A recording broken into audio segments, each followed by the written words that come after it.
What's going on, everyone? Welcome back to yet again another video. I'm so excited about this one, I can't even describe it to you. This is the Range Rover Audi Q7 killer, the Volvo XC90 T8 Hybrid. Now this one is the R Design Pro model, which gives you loads of extras like 22-inch alloy wheels, you get the Hammer of Thor headlights, you get privacy glass, front and rear park assist. There's a wealth of extras as standard. On top of that, you know it's a Volvo, they're heavily focused on safety, so you get loads of stuff like blind spot assist, but we'll get into that a little bit later. So this one, obviously being the R Design Pro model, you get pretty much an all-round sportier look. What we've done to extend that even more is we completely de-chromed the car. So the front grille is now all blacked out, the window surrounds, the roof rails, and to give that little bit of extra class, we've painted the calipers red. So it's just going to stand out a lot more. For now, let's have a quick walk around the car so I can show you a few things. Okay, so the 2-litre T8 model is a petrol and electric hybrid, producing nearly 400 brake horsepower and way over 400 torque. This all combined means that 0 to 60 time is a very, very respectable 5 seconds flat. Obviously, when you're on the hybrid electric power, you could be looking to get about 50 miles to the gallon, maybe more. Advertisers having more, but realistically, you know, it's going to be about that 50 mark. You can run it on electric power completely for around 11 miles, but once that runs out, realistically, you're going to be hitting like mid-20s around town, 30s on the motorway, which is pretty decent for a car of this size. That's pretty much it for the outside. The customer that actually has ordered this car with us is an absolute legend. I can't fault him. He literally sent me a list of what he wanted on the car, and normally when people do that, I'm getting ready in my head to say, right, okay, this is really expensive, I wouldn't go with it, I don't see the value for money. He was like, listen, this is what I want, and this is what I'm having. And I was like, fair play, say no more. So luckily, we get to experience the Volvo XC90 in all of its glory because it's got pretty much every single extra you can possibly imagine. So, let's jump inside and have a little play around with the controls. Okay, so you're joining us inside the car where you'll see it's just wrapped in luxury. The seats are really thin to give you extra room, and they're wrapped in the nicest fine Napa leather that you can find on the market. Both the front seats are heated with memory function, they have lumbar support, they're electrically adjustable in pretty much every single way that you can imagine. You can even adjust it on the screen as well, which will show you. The only thing they're missing really is a massage function. There's enough room for 5 people behind me, and they say that anyone under the height of like 178 centimeters should fit quite comfortably in the back. I'm like 174, so we'll check that out in a minute. We also see that the trim on the inside has been upgraded to be the carbon fiber. It's also got a very blingy crystal glass gear lever, which lights up in the night. And it's just like, it's so like decadent, I guess is the right word for this car. So as this car has the optional Xenium pack, you'll find extras such as a full 360 camera rather than just a reverse camera. And then you're almost like forced into also buying the Bliss package, which just gives you a load more safety features. So rather than just having your standard cruise control, it gives you an upgraded cruise control, which will literally turn corners for you. It's very, very similar to Tesla's driverless system and the adaptive cruise control that you find in the premium S-Class and stuff like that. It will take you away from the white lines. It can see things in the dark, like cats, animals, people, other cars, and it will try and avoid a potential collision. It can see collisions potentially happen from the back, and it can mitigate those by maybe braking. Some of these cars will play a noise through the speakers, which lessens the damage to your hearing when you have a crash. I mean, like, they've gone like above and beyond in every single aspect of this car, and I absolutely adore it. Fun fact for you actually, there's not been one fatal crash in an XC90 in the UK since they've been here. Now, if that isn't a statement, then I don't know what is. But driving the car is really, really something which I urge people to do. So, let's get on with it. Let's have a drive. Right then, so we are in the car, and you're probably thinking, Jesus Christ, he got changed really quick. But no, this is actually collection day. It got really dark really quickly yesterday, and we're not into substandard stuff, so here we are, the day of collection. Let's get rolling. So first thing I'm going to start off with is actually a negative. When you need to put it in drive, you have to tap it down twice, or up into reverse. You have to press it like 3 times, rather than just a straight up or down like you would get in like a lever system with Mercedes and stuff. But that's nothing. straight off, we're on electric power, so we are rolling using absolutely no fuel whatsoever, saving the planet and all those kind of things, and it feels amazing. There's like no noise, and it's really, really odd. It's like a weird sensation to be driving this car of this size with just no noise. And surprisingly, even though it doesn't have double glazed glass, it's actually quite quiet. There's not much road noise, and surprisingly again, it's riding on 22-inch wheels with really low profile tires, and I'm not really feeling the bumps. The suspension's really soft, but then it does have the air suspension, which is supposed to improve the ride quality. As we go around this roundabout, we will feel the power that this car has to offer. Just open up that 400 brake. Yeah, this is it's very strange, man. This is like, it's so seamless. Like the gear, it doesn't even feel like there's a gear change. Yeah. This is weird. You just don't expect it. It's like driving a flipping AMG or like an X5M. The power is just like instant, and it really hits you in your throat, and like, this is nice. I imagine anyone who's looking for a Range Rover alternative is gonna be very, very impressed, to say the least, and it might even turn them, because the quality throughout the whole car is just insane.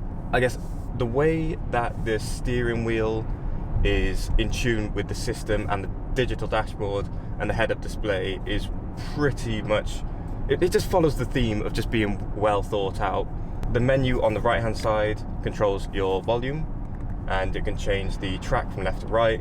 You can talk to the car and say, take me to XYZ destination, and if we press the menu button, it just goes to the trip menu and some other stuff, which isn't really that important. On the left hand side, we've got the adaptive cruise control. So with that, all you do is you press the middle button to say you'd like the cruise control on. You set the speed. We're not going quite quick enough yet, but let's say 25. And then with this button here, you can change the distance between me and the driver in front. So let's put it up to 30, so we're actually close. Then all we get is like a little warning sign to say where we are and how far that distance is set. So you can see it's pretty easy there. So that's further away, that's closer. And the miles per hour go up in 5 mile per hour increments. Right and left, then we can put on pilot assist, which now means I can take my hands off the wheel and the car is literally driving for us. But it will tell you to put your hands back on the wheel for safety reasons, because it's not quite that driverless system with Tesla. One of the nice things which is with pilot assist is when you do indicate, let's say you're going off a slip road, you can indicate left and it will follow the slip road as well. So you really don't need to do much. As we cruise around Cardiff City, we can talk about the different driving modes and the different modes of just the drive, if that makes sense. So we've got normal, we're in drive at the moment basically, but if we flick the gear stick down again to this B, it's like the Nissan Leaf advert where they advertise it as having one pedal.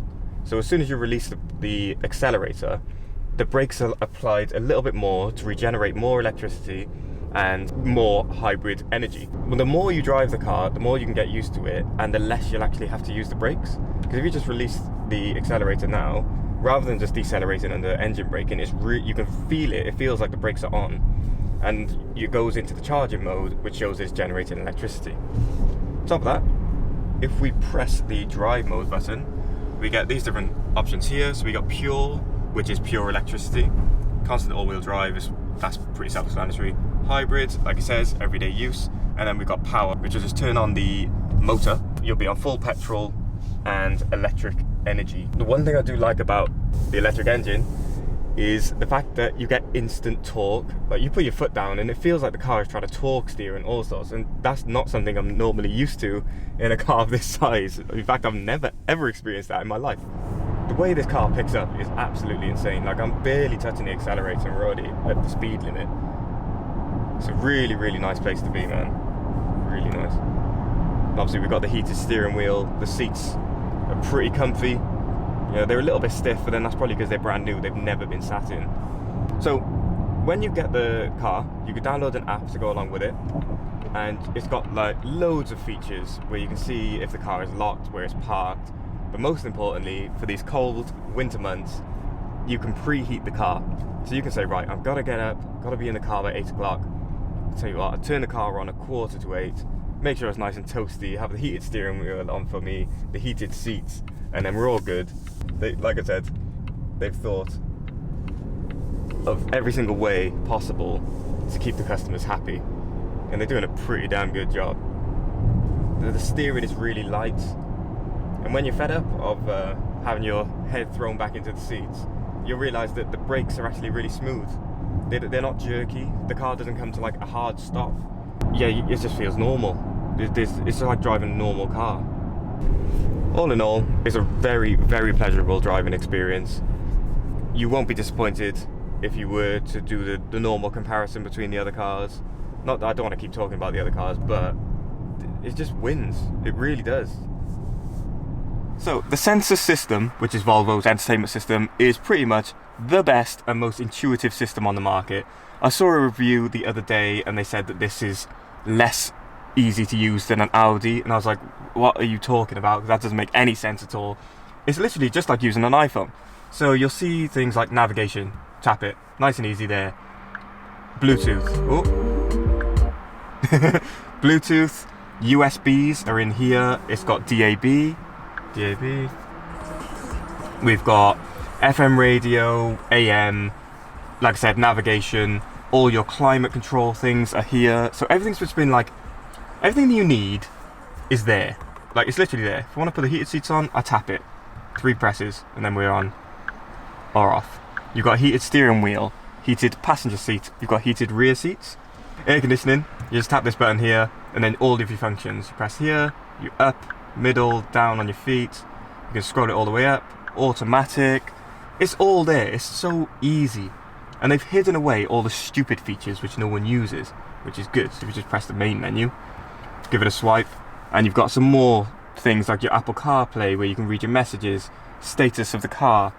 And then if you go over to the other side, everything's kind of just broken down a little bit further. So you've got your safety functions like charging, lane keeping assist, park assist, it literally parks itself, cross traffic alert, so if you're reversing out of a space and a car is coming adjacent to you, it will warn you and say stop reversing, you're about to have a crash. Got the cameras, you can fold the headrest from the front just in case you're trying to reverse into a tight space, and then you've got just some other stuff, cruise control, speed, sign assist, and then there's an even deeper menu again which gives you a whole load of settings which I guess they've realised that 80% of the drivers of this car won't use these functions, so they've hidden them away, and they've left you with the things that you actually need, like your radio, your phone, and your car status and the nav. It doesn't get much more simple than that.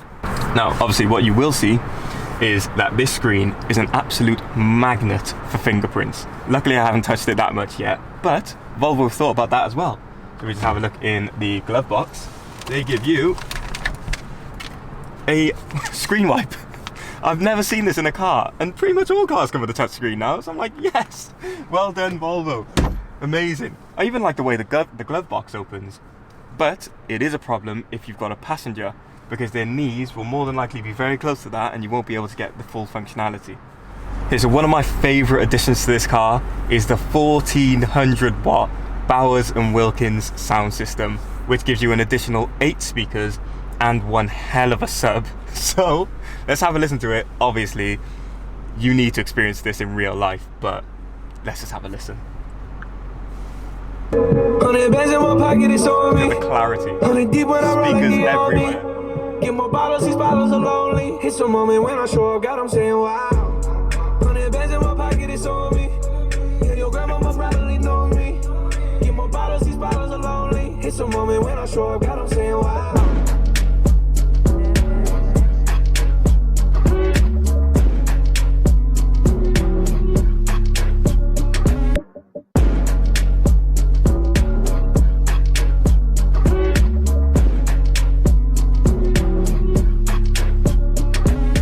That is by far the best sound system that I've ever heard in a car. I've been in Range Rovers with a full Meridian sound system. I've been in G-Wagons with Harman Kardon. I've been in i8s with Harman Kardon. Bose in the Audis. This is the one. Spend the extra $3,000, put this in the car, because your life will be different forever. As you can see, there's absolutely loads of room in the back.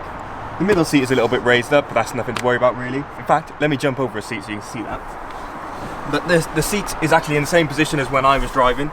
So yeah, loads of room throughout, not a problem. I believe this seat has a booster function for children, which I've never seen in the car. That's just, I can see your face, you're loving that, aren't you? You've never seen that before. You have to pay for those things. Honestly, I don't know how to use it. Oh, there we are. There we go. Yeah, so plenty of room, like I said. These fold down nice and easily. We've even got, if I come back over to you, we've got a blind system, which is going to be really good for kids in the summer. You never really want your kids exposed too long in the sun through glass. Even with it being privacy glass, it's not something you want. So we put that back down. Let me show you how we get into the back. What you've got to do is you pull this little lever here, slide the seat forwards, get in. And they said 178 centimeters is the max height they really should be in the back. So, let's see, I've got loads of headroom, which is nice. Just pull this back, close it. And do you know what? It's okay. My feet are touching the bottom of the seat, but I could sit here for maybe an hour or so, but my knees are also touching the back of the seat. So let me get out of here. I'm getting claustrophobic. But for kids, they're not going to be complaining. There's plenty of room and nice and easy to get out of. One bad point is the doors aren't the sills, if that makes any sense. So if these are muddy, when you are getting in and out of the car, the back of your trousers are going to be absolutely stinking. This model does come with the gesture control boot opening. Now, this comes on so many cars, but it never works. So let's see. Now, see, just press the button, innit? Just press the button, it's easy, so much easier. Alright, so in the back, you'll see, even with the seats up, there's tons of room in the boot, absolutely loads. And then obviously when you fold them down, there's even more room. And then you can flat fold down the 5 seats all together, and then you have a completely flat bed. But for now, we've got your charging cable. You've also got a dog net, which is really easily installed just by clicking it up into the roof of the car. So take these out. You'll find you've got a cubby hole, which also acts as a divider for when you do have the seats down. And underneath this again, you've got some more storage space. And underneath that again, you've got the puncture repair kit. Now, if we go back to the G-Wagon video, link in the description, you'll remember me saying that one of the problems with the G-Wagon is it's such a tall car and it's not easy to get things in and out. Volvo have fixed this by adding 2 buttons, one to lower the car down, look, this is just nuts, man, and one to raise it up. And it's as simple as that. It's literally a press of a button and the car goes up and down. Cannot fault this car, I really can't. It's probably my favourite car. The functionality, the looks, everything, but we'll get on to that. You can tell that absolutely every single part of this car has been meticulously thought through by the absolute geniuses in Sweden. They've thought of everything. You've got, even down to the box that the keys come in, they give you a spare key, a small one, which say you go out running, you can leave the main key in the car, you go out running, come back, all you've got to do is have this key on you and you're able to open the door and crack on with your journey. I just think, what the hell? Like, the styling's perfect, the specification is plenty, there's nothing that's missing from the car as standard. Forget all the extras that are on here. I just think it's one of, if not the best 4x4s that money can buy. So that's it for the car. Absolutely love it, as you know. Make sure you click that like button if you like the video, subscribe because we've got lots of stuff coming. Next week, we're going to our very first car show, and I'm embarrassed to say that as a petrol head, that this is going to be the first car show that I've ever been to. We're going to take a road trip to Birmingham. It's going to be amazing. I've heard there's going to be some big people there, and especially an old client of mine, so hopefully he realises who he's talking to, so I've never met him in real life. So make sure you check back for next week's video, and we will see you on the other side. Peace.